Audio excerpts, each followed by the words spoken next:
साथियों नमस्कार, स्वागत आप सबों का। बिहार एसटीईटी को फंसाने वाले, लटकाने वाले लोग एक बार लगातार पुनः प्रयासशील हैं। मेरिट के मसीहा, अपने आप को सो कॉल्ड मेरिट के मसीहा कहने वाले लोग आजकल जो कि प्रोफेशनल ठग के नाम से विख्यात हैं, कुख्यात हैं, सरगना हैं, उन लोगों का कहना है कि वो मेरिट की तो बात ही नहीं करते। मेरिट के लिए केस करने वाले लोग, मेरिट के लिए आंदोलन करने वाले लोग, 30,675 की बात करने वाले लोग, कुख्यात लोग, माफ़ कीजिएगा, वो लोग आजकल बात कर रहे हैं कि वो मेरिट के बारे में बात करते ही नहीं हैं। बात करेंगे मेरिट नॉट मेरिट केस की, मेरिट नॉट मेरिट कॉलम की, एस्टेट सर्टिफिकेट कब से मिलेगा, सारे बिंदुओं पर चर्चा करेंगे। परंतु धूरा उड़ा देने वाले लोग, एक हियरिंग में सरकार को सबक सिखा देने वाले लोग मेरिट की बात कभी नहीं करते हैं।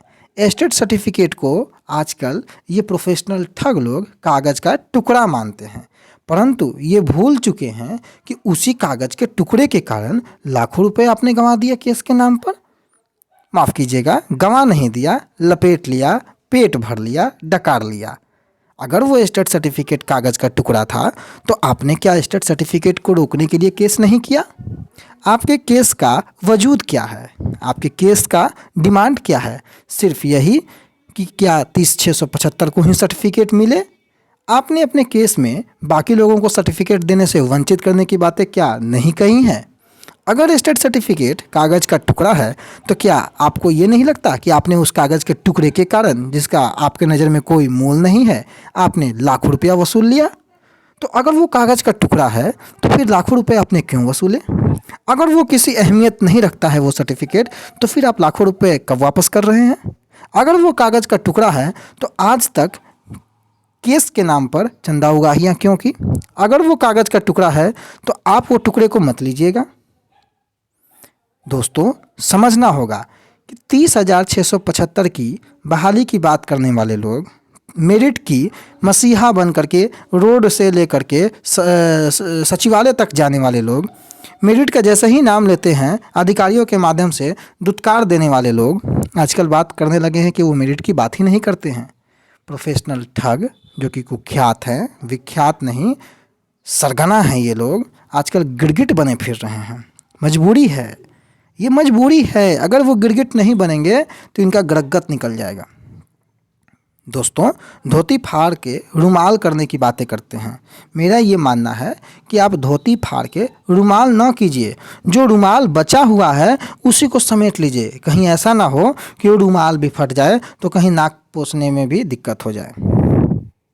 सीट बढ़ाने को लेकर के लगातार जोड़ है, परंतु ये जोड़ आपको 21 जून के बाद नहीं दिखा था। 21 जून के बाद जिन लोगों ने क्वालिफाई को बाहर करने की बातें की, 21 जून के बाद जिन लोगों ने क्वालिफाई को फेल घोषित किया, 21 जून के बाद जिन लोगों ने मेंटली टॉर्चर किया 80,402 अभ्यर्थियों को, 21 जून के बाद जिन लोगों ने लगातार अपनी दुकान चलाई, लाखों रुपए डकार गए, वो लोग आजकल बात करते हैं कि सीट बढ़ा दिया जाए ना।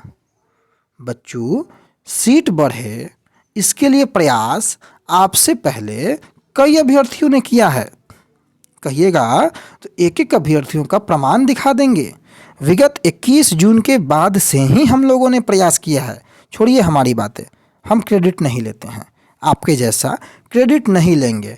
पूरे बिहार में बहाली के जीर्णोद्धार जो हैं वो आप ही हैं। परंतु कई अभ्यर्थी जिन्होंने सदन से लेकर के सड़क तक, सड़क से लेकर के सचिवालय तक प्रयास किया है, आप चाहते हैं कि उनके प्रयासों को झटके से निकाल दें? घर में बैठकर वीडियो बनाना बड़ा आसान होता है, लेकिन उस वीडियो में तर्कपूर्ण बातें करना बड़ा कठिन होता है। यही इंसान है जिन्होंने ये कहा था कि सरकार सर्टिफिकेट बांट कर तो दिखाए। अभ्यर्थी कमेंट करके बताएंगे कि क्या इस प्रोफेशनल ठग ने इस बात को कहा था या नहीं कहा था। और अब आज बंटने की बातें होने लगी तो कहते हैं कि ये तो कागज़ का टुकड़ा है, बंट जाएगा तो क्या होगा। नया जाल फिर से फेंका गया कि बंट तो रहा है, लेकिन उसमें लिखा हुआ क्या है? बेवकूफ़, बकलोल, लिखा हुआ कुछ भी रहे, उससे फ़र्क नहीं पड़ता है कि आप रोक पाओगे सर्टिफिकेट। आप तो डिस्क्वालीफाई लिखा रहे थे, लिखवा दो, एक फ़ोन कर दो बीएसईबी के चेयरमैन को आप फ़ोन करके बोलो कि उसमें तो डिस्क्वालीफाई लिखिए, लिखवा दो। परंतु डिस्क्वालीफाई भी लिखवा करके अगर तुम दिलवा देते हो तो भी क्या रोक पाओगे आगे बढ़ने से क्वालिफाई अभ्यर्थियों को? अगर रोक पाओगे तो पुनः एक नया षड्यंत्र करो, उस षड्यंत्र का पुनः तुम्हारा जवाब मिलेगा। 3 डिमांड, 3 से बड़ा प्रेम है। 3 सवाल पूछे थे ना, जवाब मिला था। उसके बाद 3 सवाल पूछा गया था, भाग खड़े हुए थे, मेंशनिंग में भी गए थे। जज साहब ने जब सवाल किया कि आपके कैरियर को कैसे प्रभावित करता है, भाग खड़े हुए, 20 दिन आना बंद कर दिया। सवाल के डर से भागने वाले लोग, मेरिट के नाम पर ठगने वाले लोग बात करते हैं कि अब हम मेरिट की बात ही नहीं करते हैं। अरे कि कौन सा मेरिट भाई, कैसा मेरिट, कैसा मेरिट? पहले तो तुम ये मानने को तैयार नहीं थे कि ये जो एग्ज़ाम है वो पात्रता है। जब हमने लगातार बताया तब आप ये माने कि हाँ ठीक है पात्रता है, लेकिन पात्र कौन है? अब जब ये समझ में आ गया, जब हमने बताया कि भाई पात्र 80,402 है, अब तुमको समझ में आ गया कि हाँ 80,402 है, अब सीट बढ़ाने की बातें कर रहे हो। तो धीरे धीरे समझ रहे हो, लेकिन जो दुकान चला रहे हो, जानते हुए अनजान बन रहे हो, ये बेवकूफ़ किसी और को बनाना, ये तुम्हारा दौर ख़त्म हो गया। लोग जितने बेवकूफ़ बन गए वो बन गए, अब तुम्हारे जाल में नहीं फंसेंगे। चुप से आप जो है कहते हो कि हमारी तो नौकरी पक्की हो गई है, अब हम साम दाम दंड भेद करके किसी तरीके से ट्रांसफ़र ले लेंगे। बच्चों, साम दाम दंड भेद अपनी नौकरी में ही करो। एस्टेट में साम दाम दंड भेद करने की ज़रूरत नहीं है। तुम्हारे जैसे साम दाम दंड भेद करने वाले ढेर लोग यहाँ बैठे फिरे हैं। और ये कभी मत बताना कि कितने बड़े ज्ञानी हो। पता है बाल पक गया है, दाढ़ी पक गया है, ज्ञान तो होगा ही। और वो ज्ञान जो है वो कहाँ रखे हो मुझे तो यही नहीं पता है। पेट्यूटी में बंद किए हो? कहाँ है ज्ञान बाबू? अगर ज्ञान है तो जा कर के अब ज्ञान बच्चों को बांटो। यहाँ तो ज्ञान चला नहीं, माफ़ कीजिएगा चला नहीं। बड़ा ज्ञानी हो, ठग तो लिए हो, लेकिन दिल पर हाथ रख के कहने वाले जो तुम्हारा जो कथन है ना, दिल पे हाथ रख के, उसी दिल पे हाथ रख के कहो ना कि क्या लाखों रुपए उसी कागज़ के टुकड़े के कारण वसूले कि नहीं वसूले? क्या वापस करोगे लाखों रुपए? नहीं लेके जाओगे? वापस कर दो। अरे जब कागज़ के टुकड़े था तो वापस कर दो लाखों रुपए। सोर्स है सचिवालय का कि बीएड पर नहीं होगा, उसमें कुछ लिखल रहेगा। अरे हम तुम्हारी बातों को सही मान लिए, कुछ लिखवा दो ना, उसमें कुछ लिखवा दो, रोक लोगे आगे बढ़ने से? चलो मान लिए तुम्हारी बात को भी 1 मिनट के लिए कि बीएड पर नहीं होगा, हो जाएगा तुम्हारा, केवल क्वालिफाई का नहीं होगा, हो जाएगा, केवल स्टेट मार्क्स पर करवा लोगे, करवा लो। कह दो ना कि स्टेट मार्क्स पर हम करवा रहे हैं, कह दो, क्यों नहीं कहते हो? और सच्चाई बताओ ना कि सचिवालय में क्या बताया गया है, सच्चाई क्यों नहीं बताते हो? बता दो। इसीलिए समग्र शिक्षा के नाम पर शिक्षकों की संख्या को घटाने का जो अब तुम नया पैंतरा चल रहे हो, बताए थे ना तुमको कि सचिवालय में अपडेट नहीं आता है तुम्हारे पास, केवल तुम लपडेट जानते हो, फिर से लपेट रहे हो। अब नहीं लपटाएगा, हिसाब पहले दे दो।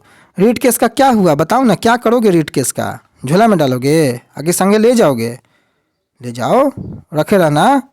लेकिन धूड़ा उड़ाने की बातें करने वाले लोग, एक हियरिंग में हरा देने की बातें करने वाले लोग, तुमने तो सारे क्वालिफाई को फेल घोषित कर दिया।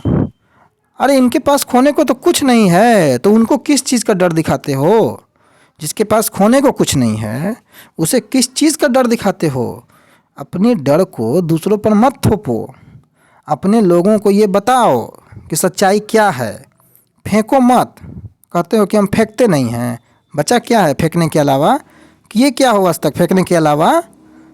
सोर्स है इनके पास, इनका सोर्स तो दिख गया। सरकार सर्टिफिकेट बांट के दिखाए, सरकार ये करके दिखाए, पात्रता है ही नहीं, हियरिंग में हरा देंगे। हाँ, काम तो किए हो, दुकान चलाए हो। तो उम्मीद है कि इस वीडियो के बाद गिरगिट, जो कि प्रोफेशनल ठग, कुख्यात प्रोफेशनल ठग के नाम से विख्यात है, अभ्यर्थी सावधान रहेंगे। रही स्टेट सर्टिफिकेट की बात, तो सबों को मिलेगा। क्या लिखा है नहीं लिखा है ये लोग भरमाते हैं केवल पैसा ठगने के लिए। आप लोग निश्चिंत रहें, सर्टिफिकेट मिलेगा। आगे की प्रक्रिया में आप हिस्सेदार होंगे। आपकी एलिजिबिलिटी पर प्रश्न चिन्ह कोई नहीं उठा सकता है। आप भाग लेंगे, आप हिस्सा लेंगे, आपकी भी नौकरी होगी। हमने ये कभी नहीं कहा कि मेरिट की नौकरी ना हो। हमने हमेशा 80-402 की बातें की है। तुम्हारे जैसा स्वार्थी बन करके हमने बातें 30-675 की नहीं की है। और तुम बाहर आकर के यहाँ आकर के सफाई क्या दे रहे हो बकलोल? तुमने तो केस कर रखा है कि केवल 30-675 को सर्टिफिकेट दिया जाए। वही कागज़ का टुकड़ा, तुम्हारे भाषा में कागज़ का टुकड़ा कैसे मोड़ोगे? गोल करके कि किस आकार में मोड़ लेना, जैसे भी मोड़ना है। उसी कागज़ के टुकड़े के बात हम कर रहे हैं कि उस सभी को मिलेगा। और आगे की प्रक्रिया में आप हिस्सेदार होंगे, कहीं से दो राय नहीं है। सारे अभ्यर्थी, अब बदलाव 25 फरवरी को कुछ ना कुछ होगा, आप लोगों के सामने होगा। जब तक वो सारी बातें नहीं निकल करके आ जाती हैं तब तक इंतज़ार करना होगा। परंतु जो भी बदलाव होगा वो सबों के लिए होगा। डरने घबराने की कोई आवश्यकता नहीं है, बोल्डनेस के साथ रहने की आवश्यकता है। जो बदलाव होगा सबके साथ होगा, किंतु परंतु कहीं नहीं। जो होगा 80-402 के साथ होगा, साथ ही साथ 2011 वालों के साथ होगा। जो भी सातवें चरण में हिस्सेदार है उन सभी अभ्यर्थियों के साथ होगा। डट के सामना करना है हर लड़ाई का। जो हमने तय किया है कि सीट बढ़ाओ बहाली बचाओ, वही एक रास्ता है। अब रास्ते पे आ रहे हैं ये लोग, स्वागत है। सीट बढ़ाने को लेकर के मांग कीजिए, लेकिन मांग 80-402 की होनी चाहिए। मांग ऑल क्वालिफाई की होनी चाहिए। अगर 30-675, 20-500, 50-300 इस तरीके की अगर बातें होती है तो उसका समर्थन कहीं नहीं है। एस्टेट मार्क्स पर बहाली कभी नहीं हो सकती है। बहाली जैसे भी होगी सरकार जल्द उसकी घोषणा करेगी। नियमावली कहता है कि BA BEd के आधार पर बहाली होगी। हमने BA BEd के आधार पर इसीलिए बातें की हैं। आगे जो भी अपडेट होगा आप तक पहुंचाएंगे। DEO ऑफिस में कई जगहों पर अभ्यर्थी बता रहे हैं कि सर्टिफिकेट की बातें जो है DEO ने अभी स्वीकारा है, परंतु ऑथेंटिक बातें अभी हमारे पास नहीं है। इसलिए DEO ऑफिस से खबरें आने तक इंतजार करें। परंतु सर्टिफिकेट धीरे धीरे 1 हफ्ता का समय आपको और लगेगा, पूरी पुष्टि हो जाएगी इस जानकारी की कब से आपको वितरण होगा। तो 1 हफ्ता कम से कम आप इंतजार करें। 25 को बड़ी घोषणा होने वाली है, उस 25 को घोषणा का इंतजार करें। हालांकि कई जिलों में अभ्यर्थियों का ये कहना है कि वहाँ सर्टिफिकेट पहुँच चुका है, परंतु जो ऑफिशियल अनाउंसमेंट है उसका इंतजार हम सभी को है। जैसे ही वो होता है आप सबके सामने हम अवगत कराएंगे। रही बात केस का, तो PIL हो, रीट हो, 17-143 हो, 12-021 हो या 12-481 हो, सब जो है ठंडे बस्ते में है। कहीं से कोई सुनवाई की संभावनाएं नहीं है। जो भी आगे अपडेट होगा आप तक पहुंचाएंगे। धन्यवाद।